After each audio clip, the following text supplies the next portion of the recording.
Hey tea sippers, welcome to an all-new episode of Clock the Tea with Dr. Long. This is your host, Mark Long, bringing it to you freshly stirred and always piping hot. Today, we're going to cover quite a bit of politics, so hold on to your seats and hold on to your wigs because you know I got to spill that reality tea. This is Clock the Tea with Dr. Long.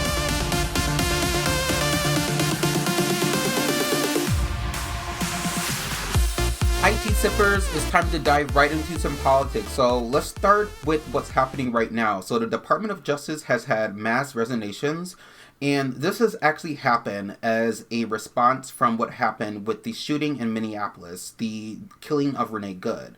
So what triggered these resignations is at least six senior prosecutors, most of them supervisors within a department itself or within a division in a criminal section, resigned after they were told that they were not allowed to investigate the ICE killing of Rene Nicole Good in Minneapolis, as USA Today reports. There's also some reports from Bloomberg stating that there are some prosecutors who historically handled some of these misconduct cases, including the federal prosecutions tied to the murder of George Floyd, which happened obviously during the pandemic. And prosecutors had volunteered to drop all other work to take on this Good case, but the Assistant Attorney General Harmeet Dillon, I believe, a Trump appointee, obviously, explicitly barred them from opening some kind of civil rights probe, and the decision, which contradicted obviously decades of DOJ stuff and shootings by federal law enforcement, which is often normally reviewed by the Civil Rights Division, is now not happening. And typically these situations get reviewed if there's potential excessive force or if there's any kind of a homicide involved. And let's talk about why this is unprecedented. So the staff described the move as a politicization crisis, with some saying that the division is being used in a way to advance the president's agenda rather than enforcing the actual civil rights law here. And people are also pointing at the incident, noting that there are two people involved in the shooting or in the incident that are clearly in question by the Department of Justice, which is Rene Good, who was murdered, and her partner at the time, who was also on the scene. So what they're also saying is that this could have been an LGBTQ plus hate crime that is being swept under the rug, due to the trigger from the police officer having had incidences with cars before or with transportation, and now that he lashed out at these two individuals due to his trigger and not being able to do his job without any kind of impeding force, as they were saying. But the ICE agent who killed Good, Jonathan Ross, had a prior incident, right? So we talked about him being dragged in a car, and then we also talked about the fact that they're trying to link this prior incident to what's happening right now. So these announcements with the resignation were announced in an internal meeting, and it was blindsiding career staff that were involved on carrying out the president's current agenda. So we'll see how this unfolds for people, and let's keep our eyes very glued to all the matter involved here. I know over the weekend there was massive protests that broke out, and there were quite a bit of disturbing videos that were caught. But most importantly, CBS News obtained and released a body-held cell phone footage of the recorded incident by ICE and the shooting of Rene Good. Now, in this video, they're trying to say that it's looking like she's going to ram her car into the ICE agent because it's looking at it from the ICE agent's point of view, when in fact, the video is described as disturbing, which captures Rene's last statements of, "I'm not trying to harm you," or "I don't have anything against you," or whatever she said to the ICE agent, and then him shooting her 3 times and calling her a fucking bitch. Now, we're going to stay very glued to that because the scope of the protests that erupted across Minneapolis didn't just stay in Minneapolis. We know that there's protests in New York City, LA. We saw a few more around in the Midwest, and definitely in places like Atlanta and things like that. But there wasn't too much of a disturbance in these places, especially in the South, because there was a lot of red states that are getting misinformation, obviously from the government and obviously from where they get their information from. Demonstrators gathered outside. So they were gathering outside hotel housing federal agents, federal buildings. They were outside of ICE field offices. And Minneapolis police detained, incited, and released around 30 protesters during this weekend's actions.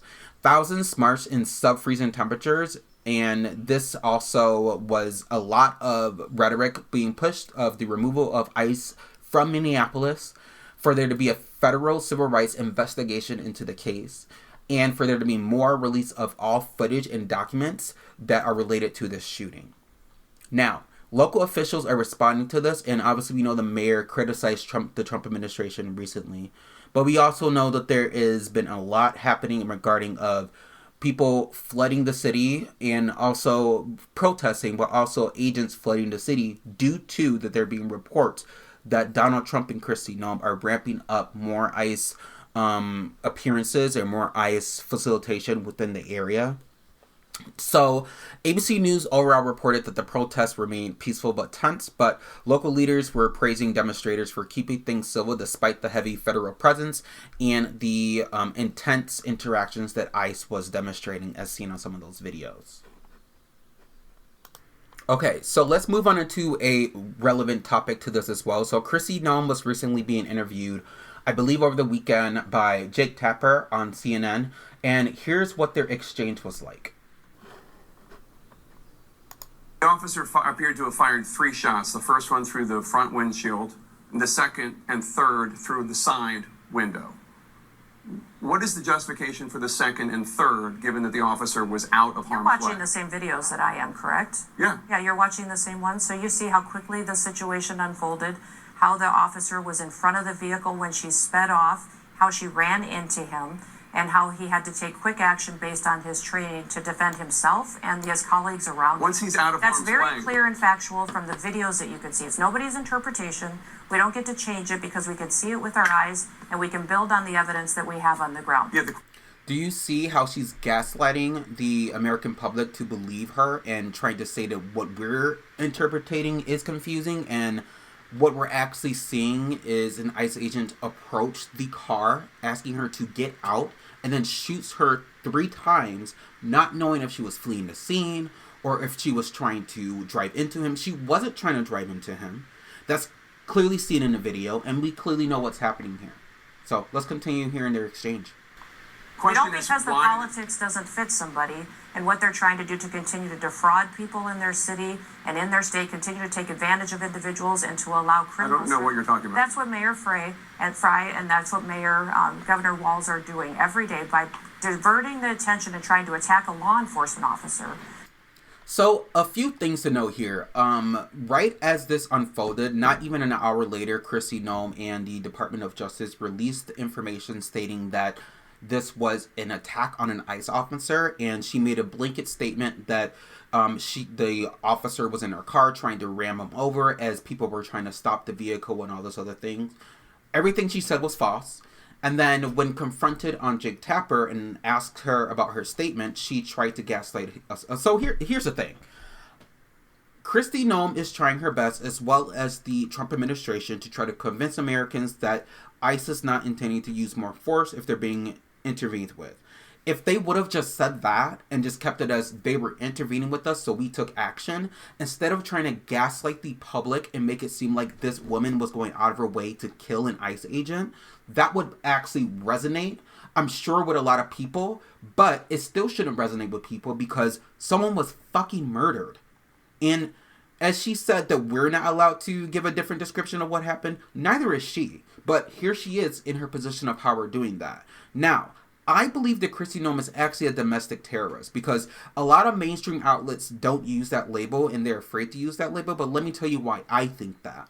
So she uses a lot of Nazi-linked slogan in her approach. So her response, as she stood behind the podium, basically emboldened with the phrase, "one of ours, all of yours," as the DHS had a press conference in response to this incident. She also kind of went on this weird tangent about phrases that kind of come up from like Nazi reprisal doctrine and using weird stuff like that, while also saying things that are weird in regards to like how she is allowing her team to feel emboldened to take action.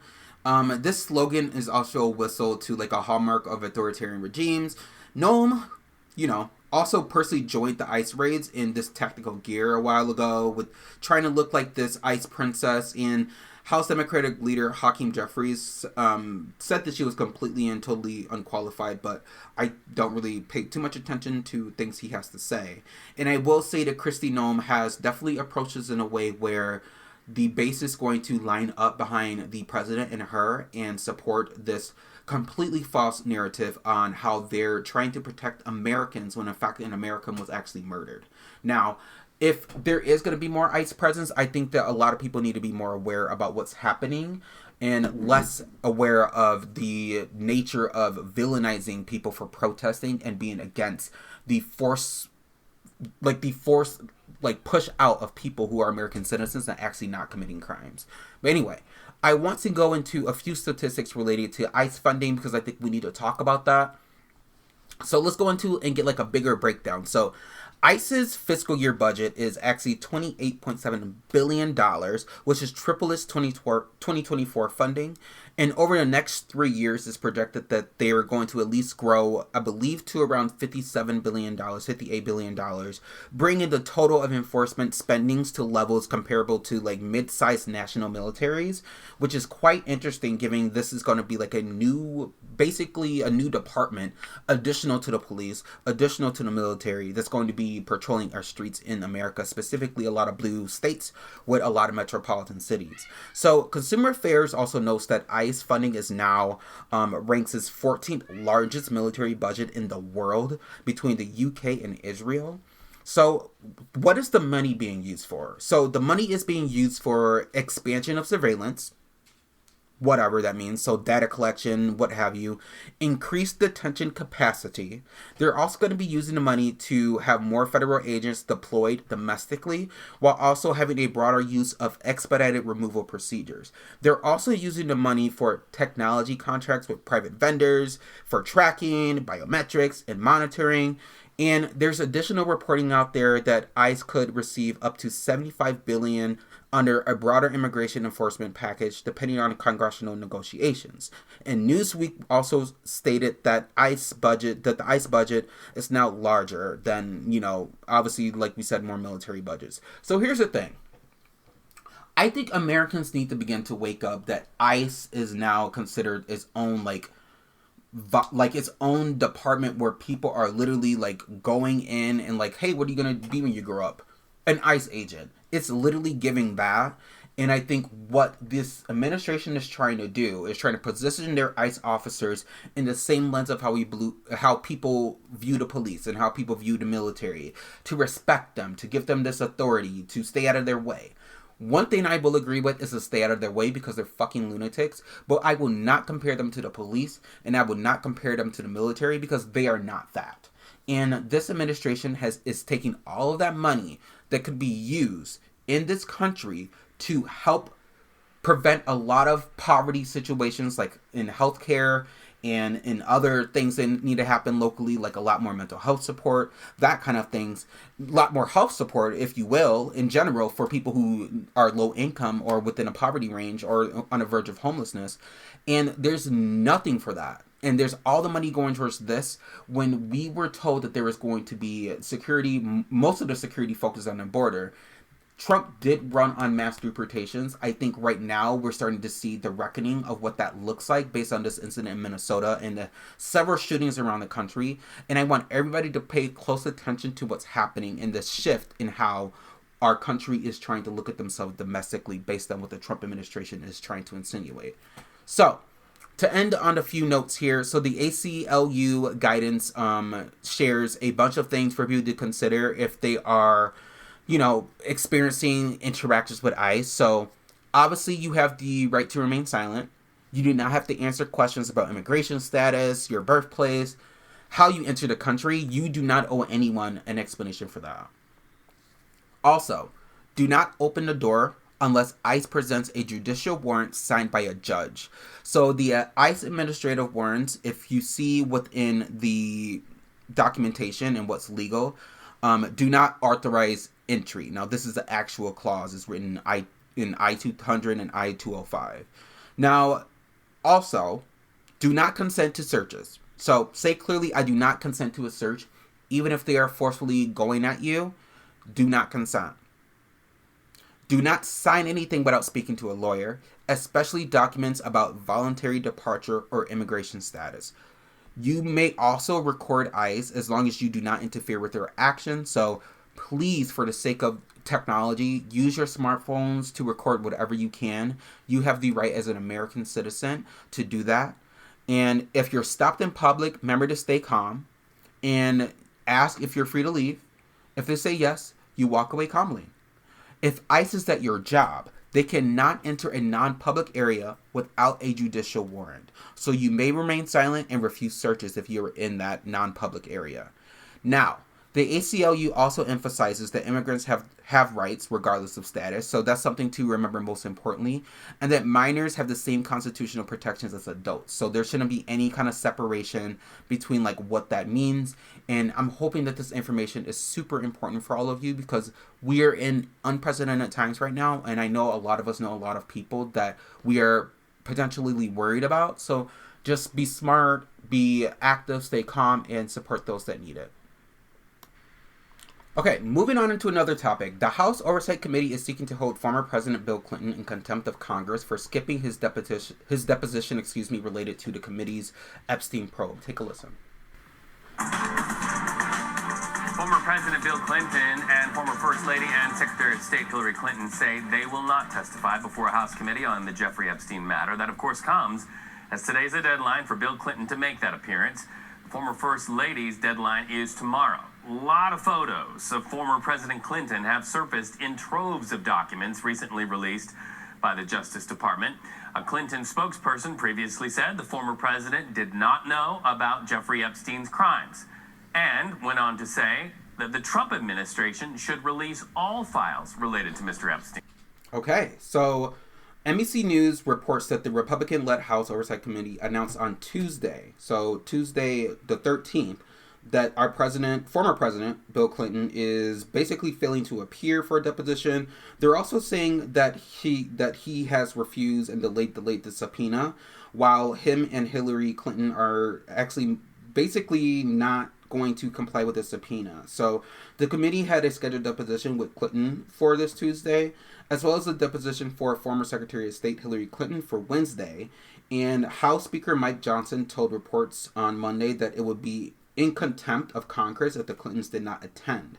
So I think they're trying to clearly find some way to distract us from what's happening. But let's dive into the Epstein files. So the Department of Justice admits that it's sitting on more than 2 million Epstein-related documents. The Department of Justice told a federal court that it has over 2 million documents potentially responsive to the Epstein files Transparency Act. Only about 12,285 documents have been released so far, and less than 1% of what the DOJ is holding was out. So roughly 400 Department of Justice attorneys across DC, New York, and Florida have been assigned to review the files in the next few weeks. And what we also know from that is that a Manhattan federal judge by the name of Paul Engelmayer ordered the Department of Justice to respond after reps found that the court asked to appoint a special master to oversee the release. And lawmakers are arguing the Department of Justice is disobeying the law. So they're basically pushing for what they need, and the Department of Justice is pushing back. Obviously, we know why, because in December, they only released those files, specifically releasing footages of people who are not Donald Trump. And there's also mentions of Donald Trump throughout the files they release, and preemptively we see that things were described as untrue and sensational nihilist claims by this administration. We also know that the GOP is moving swiftly when it comes to the Clinton thing, but we know that newly released estate documents reveal more details about this tie between the president, the former president, and Epstein, whether that's Bill Clinton or Trump. Lock them both up, Pam Bondi publicly reignites this pressure to release files to make it seem like that she's completely on top of her game, when in reality we know that she's a huge part of this cover-up, and we know that there's people trolling them right now. So California Governor Gavin Newsom posted a viral video using footage of Trump looking out of a window. He edited to show that Trump and Epstein partying at Mar-a-Lago in 1992, which basically is emphasizing the close relationship and bond that we had with Jeffrey Epstein. So Pam Bondi, release the Epstein files, please. We know that you're trying to cover it for your boss because somehow you both have this unprofessionalism going on, but the American public is waiting and is sitting and watching as you all derail the country into the ground. Okay, let's take a look a little closer to home. So the current big, beautiful, crazy ass, not a beautiful bill, but they're trying to make it seem like a beautiful bill, has a clause in it that would ban hemp products, and it's definitely going to be impacting people here in Wisconsin. Take a listen to what the news had to say the other day. The spending bill to end the government shutdown includes an unusual add-on, a ban on hemp-based THC products. 12 News has done numerous stories about the booming popularity of those products legalized in 2018, including some THC drinks. But as 12 News' Nick Bohr reports, this addition to the shutdown bill would suddenly make them all illegal. Legalized in a 2018 federal farm bill, hemp-based THC drinks and gummies, known also as Delta 8 and 9, exploded in popularity, now sold nearly everywhere in Wisconsin. But that could soon drastically change. To just shutter it in a year would be devastating. Matt Swanson talked with 12 News in February about his business Drinkin' Buds, when sales of their canned THC cocktails were closing in on 1 million cans a year. But language inserted this week into the bill ending the government shutdown would outlaw the hemp-based products like his nationwide. So, yeah, let's dive into that more. So, according to WPR and according to WISN News, basically the Senate's shutdown ending bill includes a clause that would outlaw most hemp-derived THC products, including Delta 8, hemp-derived Delta 8 THC, THC beverages, which got really popular over the past 4 years, and then THC vapes and THC gummies. And this was all kind of tucked into the resolution within the bill. And this matters because Wisconsin does not have a legal recreational cannabis law. So hemp-derived THC products have become the only legal way Wisconsinites can access psychoactive cannabis. And this bill is basically going to be continuing on from the 2018 Farm Bill that allowed hemp products with less than 0.3% Delta 9 THC by dry weight to be legally sold here, especially if they're including products by using Delta 8, which is a different cannabinoid that's being used, and also creating high-dose THC beverages that stay under the dry weight limit. So now the shutdown bill will limit that, and a lot of Wisconsinites are not too happy because obviously we are a state that has no legal cannabis, but they are trying to do this in a way to redefine hemp. So separate from the federal shutdown bill, Wisconsin legislators introduced this bill called AB 747, which would redefine hemp, which would regulate or restrict hemp-derived cannabinoids, and would create new rules for Delta 8 and other hemp products. This bill is part of a broader push to tighten control over hemp-derived THC, as we know that the federal government is coming down hard. So another Wisconsin proposal basically that would allow the prohibit of intoxicating hemp-derived cannabinoids is basically being argued that products are too unregulated and minors have access to them. So the bottom line for Wisconsinites is that, legally we're going to be seeing a lot of pushback and a lot of changes in regards to cannabis beverages and that kind of thing. Also, when it comes to things that are being sold, so like the vapes, pens, and all that kind of thing, just pay close attention, especially if you are someone that uses these products frequently.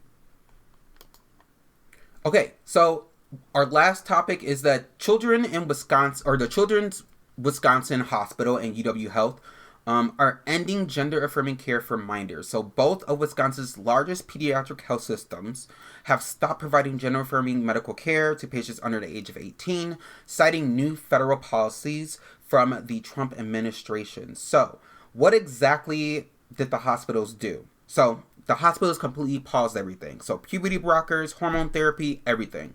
And this pause was confirmed by sources within the Milwaukee Journal Sentinel, And also UW Health paused all gender-affirming care for patients under age of 18.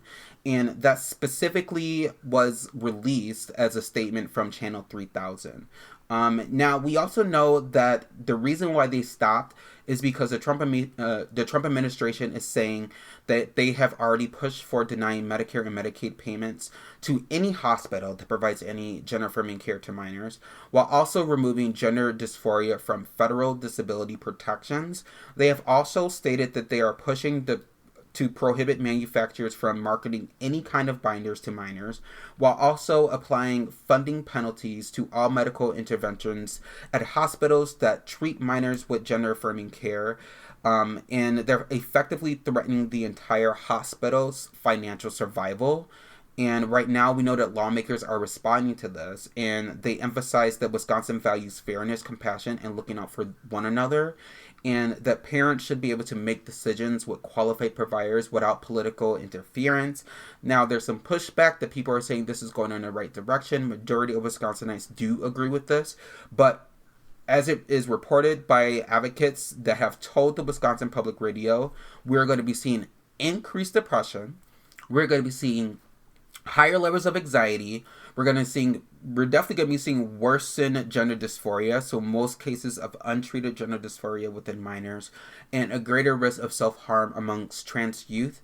And we know that this is important because there has been several instances of what has happened to LGBTQ plus youth with political discourse and mistreatment by people within their local communities. So the national pattern for this that we're going to be looking at is seeing what is happening. So we know the Children's Hospital in Colorado and Denver Health have also halted their gender-affirming care, and multiple states are suing to block this federal rule. So I'll be keeping you all updated, but most importantly, what you all should be sharing with people that you know is that no puberty blockers for minors currently, while there's also no hormone therapy for minors, specifically with those two major pediatric health systems.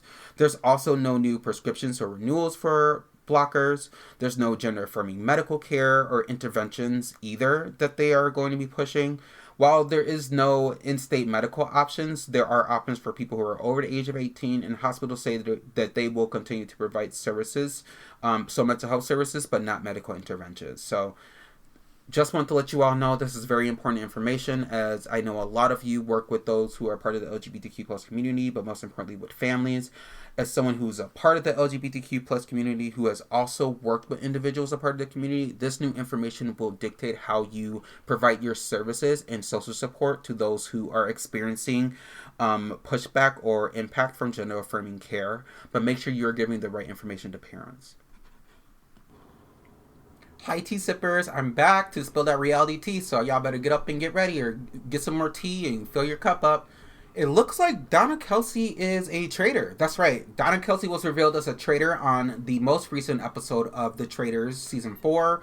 And there's a lot happening, so hold on to your wigs because we're about to get into it. Let's hear what the contestants had to say about Donna Kelsey.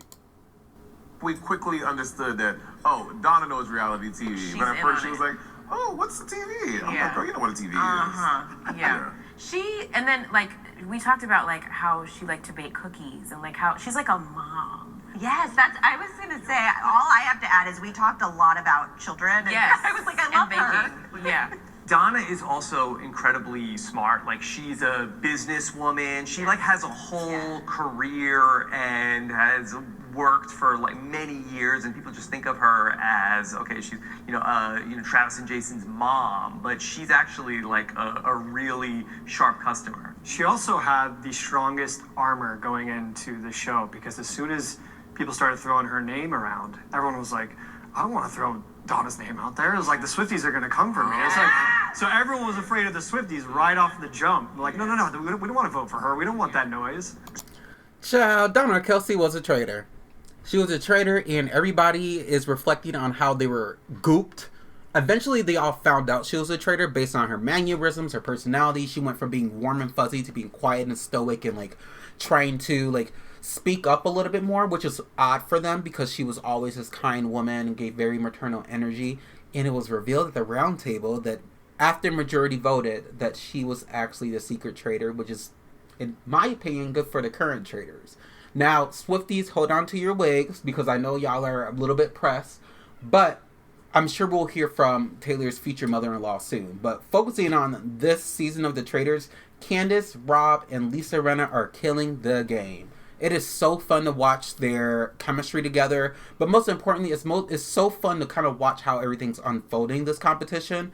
There's a lot of twists and turns, and things are kind of set up differently. They had a round table at one point before they had a mission. I know they did that before, but they kind of started earlier in the season doing that than they usually do, so they kind of have to go off facts of what they had already just by getting to know everyone in the castle. Now, what I'm expecting is that there's going to be more tension that might build up, not necessarily between the Traitors, but amongst the cast, especially amongst Michael Rapaport, who is absolutely a mess. Take a listen to this. The internet is reacting to Michael Rapaport in a way that I feel like Housewives fans have reacted to him over the years. So, like, what do you make of his presence in the castle, but also the reaction? To be honest, I know that I knew coming into the castle that he had a big personality. He happened to like me a bit online and be all right with me. But my experience of him in the castle was awful. He is a horrible person. He is the type of person to use someone's love or their kindness against them. And I just think there's a certain way to play the game. I mean, at the end of the day, it is just a game, right? The internet. Damn, Portia? That was her on an interview, I believe. And it's just crazy that, like, it's so interesting that he wants his 5 minutes of fame so bad that he goes onto the show. He's acting like he's a super housewife fan. I guess he is, but he's also has this big personality that rubs people the wrong way. That was quite exposed amongst the cast. I mean, there's comments that Portia made about production have to cut out a lot of his behavior and his antics at the round table because he would go overboard and start crying and, like, just be conniving and weird. So I can't wait to see Yam Yam get him together, and I most definitely can't wait to see Candace carry that ass. Because Michael Rapaport is absolutely diabolical. One, to watch, but two, on the show as a faithful. What kind of faithful is that? Like, how are you a faithful and disliked by most of the faithfuls? This season of The Traitors is going to be something else. I think we're just getting on the edge of our seats because of all the personalities in those first 3 episodes. I think we're getting 2 more this week. So, and then I think we'll get 2 more next week, and then they'll start rolling the episodes out one by one as we get, like, a smaller group of people. Loving it so far. Child, it's heating up in Real Housewives of Potomac, so let's go ahead and shift gears and talk about that. Listen to these ladies talk about their experience after leaving Angel's house. What, morning? Girl, have you got any texts or anything from Angel or anybody? Nobody's checking on us. Nobody cares. The only person who had some water was Stacy. She was rationing it out. I was like, hey, Stacy, girl, you sleep good. I want to wash my ass. We start YouTubing how we can fix the water. Turns out it was like some electricity, risk of shock and when you put your hand in there. Stacy was like, I'll go down. We're like, Stacy, no, you won't. And then finally, the chef came, and the chef went down and turned on the water, and then we finally had water. Child. So the girls didn't have water at their house, right? So Angel put the girls, some of the ladies, I believe 6 of the ladies, in a separate home, and only invited Tia and Kay to her house for an overnight. So let's take a look at this. So at the house right now, which is, mind you, is about an hour and a half away from their current, where Angel lives, where the current party was at her house, or the welcome party, whatever it was, which her house is absolutely gorgeous. She did that. Now, I will say that, but we'll get to that in a minute. The ladies would talk about how scary it was, the drive back, and how dark it was. As terrible as that is, it's very humorous to see housewives have to go through this craziness of this awful beginning to their trip. And I will say that water is a basic need, and I don't think that falls on Angel. But these ladies are not feeling it.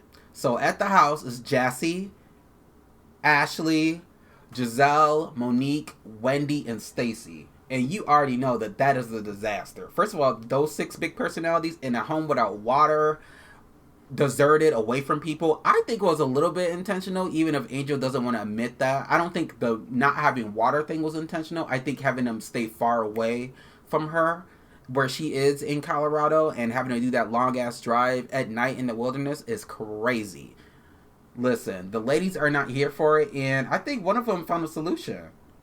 after she had to describe the girls how she had to actually, deal with the whole circumstance, let's take a listen to see what happened. So I've decided I've taken over. I'm finding us some accommodations. Okay, thank you. Because this right here is some foolishness. Morning. That is a cute skirt. How are we feeling? We're griping. I'm really just trying to be positive, but it has been a rough morning. Is she trying to off us? Why does she banish us into the woods? Stacey is just not here for it. Again, another great episode. I think Angel is off to a great start in terms of redeeming her potential to return another season. Now I don't care if she comes back. If this is what she's bringing, this stale blah blah blah weirdo, like I'm this and I'm that and you ladies are over there and la la la la. I like that. I think that's very housewife. What I don't like is Monique coming in here and being predictable. Monique, I don't want you to be predictable, girl. Don't come in here projecting onto Angel because that just makes you look crazy. So Monique is in the car on the way to Angel's house the night before. And she's basically saying that she sees a lot of what she went through in her marriage with Chris between Angel and Bobby. And honestly, I don't even think their relationship is comparable. I think Monique is stretching a little bit. If anything gets revealed, I guess we could say I told you so. But I think right now, coming in as a friend, getting to know the girls, I think be quiet and stop smiling in this girl's face while you over there talking about her and her husband and comparing it to your marriage. That's deflection, Monique. That's too much. Don't do that. Other than that, great episode. I can't wait for the next episode. It looks like the ladies are on a private jet on the way somewhere, and they're ready to confront Angel about these lack of accommodations, honey. Alright, tea sippers, it's time to get into another topic. So, word on the street is that Portia has a new girlfriend, right? So, yeah, Portia's apparent. Well, we always knew that Portia was a little bit more sexually fluid. There's pretty much some talk about that on the Real Housewives of Atlanta when she was on there. But we're saying, or they're saying, as reports are saying, we're gonna meet Portia in her situationships next season on the Real Housewives of Atlanta. But there's another lesbian, and no, I'm not talking about Martina and Julia. I'm talking about Bronwyn. Yeah. So apparently Meredith is making claims that Bronwyn was experiencing some bullying from Heather on the show when she made a statement that she's kissed the girl before, and she found it interesting that Bronwyn brought that drama to her on the most recent episode of the season finale to her, meaning Bronwyn to Meredith, about all the drama and the he said she say thing about Meredith basically saying that the ladies were talking bad about her. And obviously Bronwyn is taking offense to that because she's basically deflecting and saying that she's not talking bad about her and that she thinks Meredith tries to control the narrative all the time. And she lashed out to her in the van as we talked about last week, but it'll be interesting to see what the conversation is at the reunion. If the separation had to do with anything about Bronwyn wanting to be more fluid in her sexuality. I don't think that has anything to do with it, but I mean, it could be. Sure. Why not? And if you're a lesbian, you're a lesbian. I believe Ashley Darby's a lesbian too. Go ahead and be what you gotta be. Be what you have to be. Go ahead and do what you gotta do. I think there's a lot of resources out there. But most importantly, I think it's important if Heather is bullying someone on the show, maybe she should start looking at herself because it's time to go on a Heather rant. Heather, you lied about a black guy. Heather, you're coming for Meredith. Heather, you disliked Bronwyn and you made a whole shindig about Monica, and at the end of the day, we're overlooking the fact that you defended Jen Shah. I don't know if this is like, and then Heather gets all these spin-offs. She goes on Ultimate Girls Trip. She has this tell-all about obviously like the Mormon Church, and now apparently there's going to be another spin-off with her with Beauty Lab. I just don't think Bravo or NBC Universal should be awarding bad behavior if there was a full investigation, as Meredith is saying, into production for the Black Eye with Jen Shah. Now, if you are not willing to, as a person, understand the motive behind making an allegation that maybe someone in production, or you don't know where you got the eye from and how people's jobs were in jeopardy, Heather, I think everything that you say is just hypocritical. I don't take anything that she has to say seriously anymore. It kind of adjusted me with her a little bit. And I will say this season, I'm starting to see more of the Heather that I realized she changed away from personality-wise, which is good. But at the same time, I feel like these are some unnecessary attacks. And I understand, like, maybe her and Whitney are just, defending Brittany. But I believe everything the Meredith is saying. But I will say that if there's no missing footage about what happened on this plane, I don't want to hear nothing about it. I want them to spend hell of hours on it at the reunion. But, brown one. Happy Pride, girl. Alright, and other topics. Looks like Megan Minaj is just bothering or agitating Dr. Contessa's spirit right now. And Dr. Contessa did not hold back. She said it's heartbreaking that Nicki Minaj would, try this whole MAGA stint for whatever reason. And she did not shy away from it on Watch What Happens Live.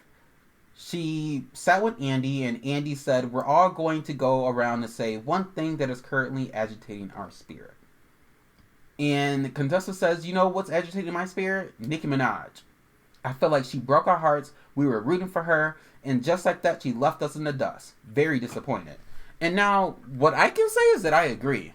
Obviously, I've been not shy at all about how I feel about Megan Minaj. But it's just so refreshing when a Bravo celebrity is just like, this is just not it. And someone who's also a doctor, who's smart, who knows their stuff.